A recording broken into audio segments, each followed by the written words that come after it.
How's the process of inventing something? Like you go somewhere to someone and say, I want to build this, build the first one. Then Well, your first steps, what you got to do is go to a patent depository library. Okay. Now, there's a couple of them in the state here. There's one, and I think they're always in the capital of the state. So we went to Springfield, is where we went, and you go in there and you tell these people, you say, hey, how am I? You can't tell them what your invention is, but you try to tell them the scope of the invention and kind of what it is, so they put you in the right direction. So then when you go through all these patents, you're just going through patents. A lot of the patents that we pulled up, that they do the search for you, they tell you the scope. You tell them the scope and everything. Like one of the patents was a lighted ET finger.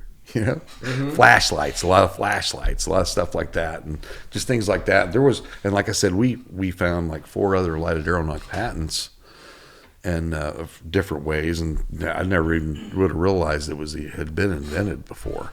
There was one knock that made it to the market before us. It was called Tailfire, and it was like 3 inches long and weighed 70 grains, and the battery moved back and forth with springs to activate the knock. It was really complicated, and you had to cock it into an arrow, and you could only go with like big aluminum arrows and stuff. And when we got going, what really helped us was there's a thing called the ICS arrow came out, and it was internal component system, and all the arrows were basically about the same size, 245, and now we could make one knock to fit all these arrows, and that was a big deal.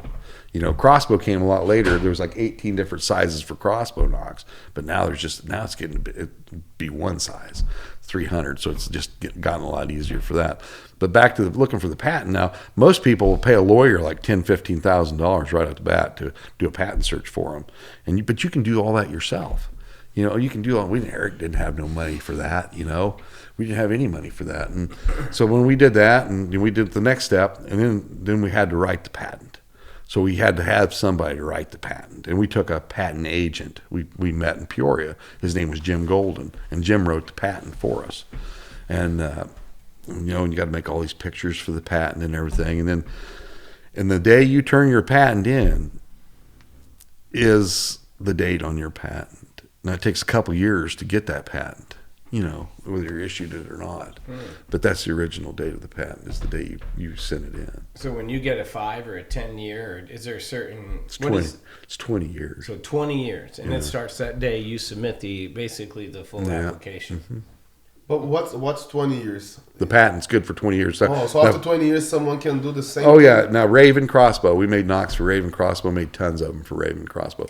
That's because we got into the OEM business, so we're making parts for other companies, and that's a good racket to get into, because you can make a lot of product and pay your people. That way you can worry about making your product and selling it, but you don't have to borrow money from the bank to do that. You can do it off the backs of other people, basically, of companies that you're working with.